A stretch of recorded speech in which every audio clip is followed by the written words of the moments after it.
ខ្ញុំស្រឡាញ់ស្រីតូចច្រមងសំស្រួចចង់កេះរាស្រួចឲ្យខ្ញុំគឺព្រោះចិនដាមើលមិនឆែត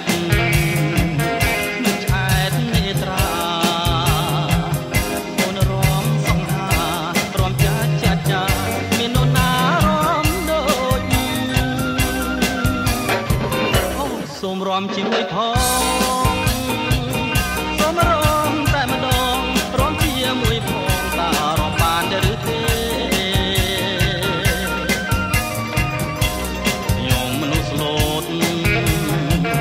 ហើយនៅទុំនេះ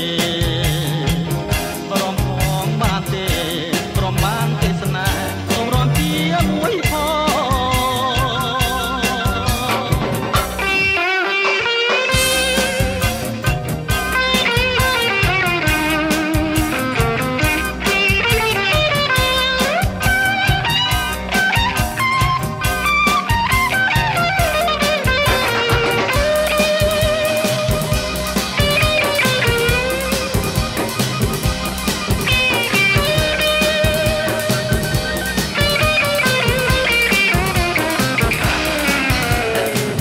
ខ្ញុំស្រឡាញ់ស្រីតូ